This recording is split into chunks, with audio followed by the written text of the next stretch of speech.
కోరిన ప్రభుత్వం ఇక రాష్ట్రంలో రైతు భరోసా పథకాన్ని వచ్చే జనవరి నుంచి అమలు చేయాలంటూ ప్రభుత్వం నిర్ణయించినట్లు వ్యవసాయ శాఖ మంత్రి తుమ్మల నాగేశ్వరరావు తెలిపారు. పంటలు సాగు చేసే వారికి రైతు భరోసా ఇవ్వాలనేది తమ ప్రభుత్వం నిర్ణయం అన్నారు. గత ప్రభుత్వం హయాంలో సాగు విషయంలో మాట్లాడినటువంటి మాటలు ఒకసారి మనం పూర్తి స్థాయిలో చూద్దాం.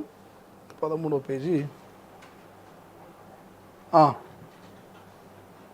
ఇక్కడ కనిపిస్తుంది. గత ప్రభుత్వంలో సాగు చేసినా చేయకపోయినా రైతు బంధు ఇచ్చారంటూ తప్పుపట్టారు. శనివారం శాసనసభలో రైతు భరోసా పథకంపై ప్రభుత్వం స్వల్పకాలిక చర్చను చేపట్టింది. ఈ పథకంపై అన్ని పక్షాల అభిప్రాయాలను స్వీకరించింది. ఇప్పటిదాకా రైతు భరోసా అమలు జరిగిన తీరు, పీఎం కిసాన్ పథకము, మార్గదర్శకాలు తదితర అంశాలపై ఒక పత్రాన్ని ప్రభుత్వం సభ ముందు ఉంచింది. సీఎం రేవంత్ రెడ్డి, వ్యవసాయ శాఖ మంత్రి తుమ్మల నాగేశ్వరరావు, ఇక బీఆర్ఎస్ నేత కేటీఆర్, బీజేపీ పక్ష ఉపనేత పాయల్ శంకర్, సిపిఐ పక్ష నేత కూనం, ఇక మజ్లిస్ పక్ష నేత అక్బరుద్దీన్ ఓవైసీ తదితరులు ఈ పథకంపై తమ అభిప్రాయాన్ని తెలియజేశారు. కాగా శాసనసభ్యులందరి అభిప్రాయాలను సేకరించి వాటిని క్రోడీకరించి ఉప ముఖ్యమంత్రి బట్టి విక్రమార్క నేతృత్వంలోని మంత్రివర్గ ఉపసంఘానికి అందజేస్తామంటూ మంత్రి తుమ్మల తెలిపారు. ఆ తర్వాత దీనిని మంత్రివర్గంలో చర్చించి రైతు భరోసా విధి విధానాలపై తుది నిర్ణయం తీసుకుంటామన్నారు. మంత్రివర్గ ఉపసంఘం ఇప్పటికే పలు జిల్లాల్లో పర్యటించి రైతుల సహకార సంఘాల అభిప్రాయాలు తీసుకుందంటూ చెప్పారు. అయితే ఈ పథకాన్ని ఎవరికి అమలు చేయాలి, ఎవరికి అమలు చేయకూడదనే నిర్ణయాలు ఇప్పటిదాకా తీసుకోలేదన్నారు. ఏ పథకంలో ఏ మార్గదర్శకాలు ఉన్నాయనేది మాత్రమే సభ్యులకు వివరిస్తామన్నారు. ఇక సాగు చేయకున్న 21,283 కోట్ల సాయం రైతు బంధు పథకం 2018-19లో ప్రారంభమైందని, గత ప్రభుత్వం తొలి ఏడాది ఎకరానికి 4,000 ఇవ్వగా 19-20 నుంచి 5,000కు పెంచిందంటూ మంత్రి తుమ్మల గుర్తు చేశారు. ఇప్పటిదాకా 12 సీజన్లకు కలిపి 80,453.41 కోట్లను రైతు బంధు పథకం కింద రైతులకు ఇచ్చారంటూ తెలిపారు. ధరణి పోర్టల్ లభ్యమయ్యే భూమి రికార్డుల ఆధారంగా రైతులకు సాయాన్ని నిర్ణయించారంటూ పేర్కొన్నారు. ఇక 23-24 రైతు భరోసా కింద తాము ఒకే రోజు 7,628 కోట్లను రైతుల ఖాతాలో వేశామన్నారు. పీఎం కిసాన్కు అర్హులు వీరే. పీఎం కిసాన్ పథకం మార్గదర్శకాల్ని శాసనసభలో మంత్రి తుమ్మల వివరించారు. ఈ పథకం కింద ప్రతి కుటుంబానికి 6,000 సహాయాన్ని 3 విడతలుగా అందించాలని తెలిపారు. కుటుంబం అంటే తండ్రి లేదా తల్లి, మైనర్ పిల్లలుగా నిర్వహించున్నారు. 2019 ఫిబ్రవరి 1 నాటికి భూమి యజమానిగా ఉన్న రైతుకు పీఎం కిసాన్ అమలవుతుందని చెప్పారు. ప్రజాప్రతినిధులు, ప్రభుత్వ ఉద్యోగులు అంటే జీతాలు పొందేవారు, పెన్షనర్లు పీఎం కిసాన్ పథకానికి అర్హులు కాదన్నారు. వీరు కాకుండా ఆదాయ పన్ను చెల్లింపుదారులు అంటే గత 5 ఏళ్ల నుంచి కనీసం 3 ఏళ్లలో వరుసగా 2 ఏళ్ల పాటు పన్ను చెల్లింపుదారులకున్న వారంతా వైద్యులు, ఇంజనీర్లు, న్యాయవాదులు, చార్టెడ్ అకౌంట్లు, ఆర్కిటెక్టులు, నిపుణులు కూడా ఈ పథకానికి అర్హులు కాదంటూ మంత్రి పేర్కొన్నారు. రైతు భరోసాపై సలహాలు ఇవ్వండి, వర్షాకాలం నుంచి పంటల బీమా అంటూ ఇక మంత్రి తుమ్మల చెప్తే ఎగ్గొట్టే ప్రయత్నం అంటూ వీళ్ళెవరు హరీష్ రావు చెప్తా ఉన్నాడు, ఇటు కేటీఆర్ చెప్తున్నారు. వీళ్ళు ఏమంటున్నారు, ఉన్నాయని వీరిలో రైతులు కూడా ఉన్నారు. ఇక రైతుల పిల్లల్లో కొందరు ఉద్యోగం చేస్తున్నారు. ఇక అలాంటి రైతులకు రైతు బంధు ఇవ్వబోమంటే ఎట్లా అంటూ ప్రశ్నించారు. శనివారం శాసనసభలో రైతు భరోసా పథకంపై స్వల్పకాలిక చర్చ జరిగింది. ఇక అసెంబ్లీ సమావేశాలు ముగిసిన తర్వాత మీడియా పాయింట్ వద్ద కేటీఆర్ మాట్లాడారు. రైతు బంధు అంటే రైతు భరోసాను అవమానిస్తున్నారంటూ ఈ పథకం ఉసురు తీయొద్దంటూ విజ్ఞప్తి చేశారు.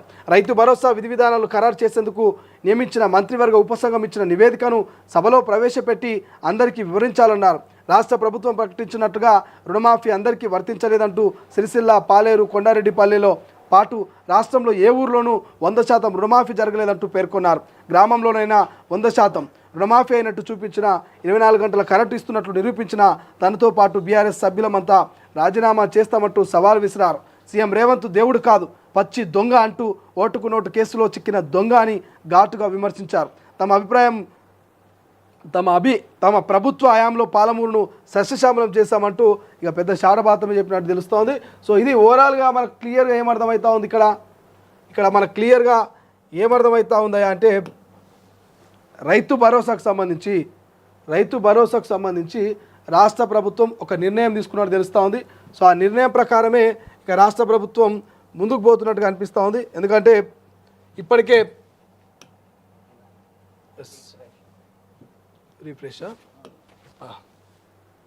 ఇప్పటికే ముంగలు పోతున్నట్టు తెలుస్తోంది. ఎందుకంటే ఎస్ ఇప్పటికే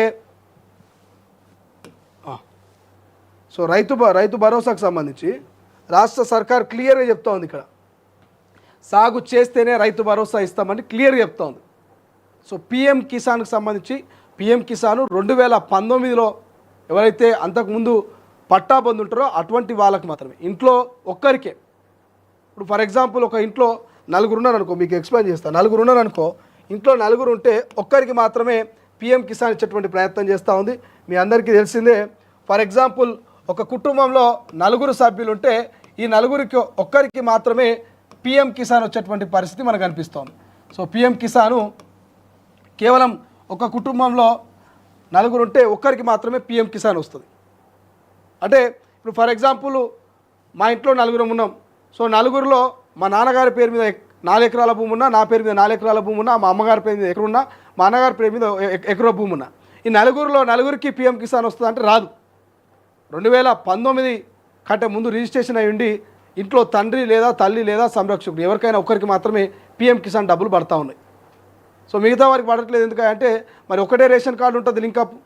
సో ఒకటే కుటుంబం అనేటువంటి నేపథ్యం ఉంటుంది కాబట్టి ఒక కుటుంబము ఒక రేషన్ కార్డు అనేటువంటి నేపథ్యం ఉన్నప్పుడు సో ఒక్కరికి మాత్రమే అది పిఎం కిసాన్ కింద డబ్బులు పడతా ఉన్నాయి. 3 విడతల్లో పడతా ఉంటాయి, మనందరికీ తెలిసిందే. సో మొత్తం 6,000 రూపాయలు 3 విడతలుగా 4 నెలలకు ఒకసారి 4 నెలలకు ఒకసారి 4 నెలలకు ఒకసారి ఇక డబ్బులు పడతా ఉన్నాయి. సో ఈ నేపథ్యంలోనే పిఎం కిసాన్ని కొంత ఆసరగా చేసుకొని ఎవరైతే నిజమైనటువంటి చిన్నకారు రైతులు ఎవరైతే ఉన్నారో అటువంటి చిన్నకారు రైతులకు మాత్రమే 5 నుంచి 10 ఎకరాలు ఉన్న వారికి మాత్రమే మేము రైతు భరోసా ఇచ్చేందుకు ప్లాన్ చేస్తున్నట్టుగా నిన్న నిండు సభలో వ్యవసాయ శాఖ మంత్రి తుమ్మల కావచ్చు, ముఖ్యమంత్రి రేవంత్ చెప్తే ప్రధానంగా అక్కడటువంటి ప్రతిపక్ష నేతలు ఇటు అసదుద్దీన్ ఓవైసీ, ఇటు అక్బరుద్దీన్ ఓవైసీ కావచ్చు, ఇక కూనంనేని సాంబశివరావు కావచ్చు, ఇక పాయల్ శంకర్ కావచ్చు, కేటీఆర్ కావచ్చు, వీళ్ళందరూ ఒపీనియన్లు తీసుకున్నారు. చెప్పండి మరి మీ ఒపీనియన్, రైతు భరోసా ఎవరికి ఇద్దాం, ఎవరికి ఇవ్వద్దు, ఎసోటోళ్ళకి ఇవ్వాలి, ఎసోటోళ్ళకి ఇవ్వద్దు, ఏ భూమికి ఇద్దాం, ఏ భూమికి ఇవ్వద్దు అని సలహాలు సూచనలు తీసుకుంటే కూనంనేని చెప్పిండు చెట్లకు బుట్టలకు రాళ్లకు రప్పలకు గత ప్రభుత్వం ఇచ్చినట్టు ఇవ్వద్దు, నిజమైనటువంటి రైతులకు ఇవ్వాలని. ఎంఐఎం నేత ఓ ముచ్చట చెప్పిండు, ఇటు పాయల్ శంకర్ ఓ ముచ్చట చెప్పిండు. 10, 15, 20, 25 ఎకరాలు ఉన్నటువంటి రైతులు మాత్రమే ఇవాళ తెలంగాణలో సాగు చేస్తూ ఉన్నారు. 30, 40, 50, 100 ఎకరాల రైతులు ఎవరు కూడా సాగు చేయట్లేదు. సో నిజంగా చెప్పాలంటే 20, 25 ఎకరాలలో రైతులు మాత్రమే సాగు చేస్తున్నట్టు ఆయన ఒక మాట చెప్పిండు. ఇక కేటీఆర్ గారు వంతు వచ్చింది. కేటీఆర్ గారిని అడిగారు, మరి కేటీఆర్ ఏం చెప్తాడు, లేదు తూచిదంతా గతంలో మేము ఎట్లయితే అందరికి ఇచ్చినామో మీరు కూడా అట్లే ఇవ్వాలంటాడు. మీరు మల్లారెడ్డికి ఇచ్చి కోట్ల రూపాయలని ఆగం చేసిరు, తెలంగాణ ప్రజల రక్తాన్ని దాగే ప్రయత్నం చేసిరు, కాంగ్రెస్ కూడా అట్టే చేయాలన్నా? ఇప్పుడు మీరు పల్లా రాజేశ్వరి లాంటి వాళ్ళకు, సినీ ప్రముఖులకు, వ్యాపారవేత్తలకు, 100 ఎకరాలు ఉన్నటువంటి రియల్ ఎస్టేట్ వాళ్ళకు మీరు ప్రజల ధనాన్ని తీసుకుపోయి వాళ్ళ చేతిలో పెట్టారు. అరే మా కొద్దురా నాయన రిటర్న్లు ఇచ్చినా కూడా రైతు బంధు మీరు తీసుకోండి అన్నట్టుగా వాళ్ళ ఖాతాలో వేసారు. అవసరమా ఈ రైతు బంధు? ఈ రైతు బంధు మల్లారెడ్డికి రైతు బంధు అవసరమా? సినీ ప్రముఖులకు రైతు బంధు అవసరమా? వ్యాపారవేత్తలకు రైతు బంధు అవసరమా? నిజమైనటువంటి చిన్నకారు నిజమైనటువంటి నిరుపేద కుటుంబాల్లో ఉన్నటువంటి నిజమైనటువంటి రైతన్నలు కదా రైతు భరోసా కావాల్సింది. రైతు భరోసా అంటే ఏంటి? సో రైతుల పెట్టుబడి సాయంకి ఇచ్చేటువంటిది ఒక భరోసా. దాన్ని రైతు బంధు కావచ్చు, రైతు భరోసాగా చెప్పవచ్చు మనం. మల్లారెడ్డి 100 ఎకరాల పోయి ఆయన నాగలబెట్టి దున్నేది ఉన్నదా? లేకపోతే ఒక సినిమా హీరో 100 ఎకరాల ఫామ్ హౌస్లో పోయి ఏమైనా నాగలబెట్టి దున్ని శనిగలో మక్కలో కందులో ఓరో వండించేది కదా? ఎవరు వండిస్తూ ఉన్నారు?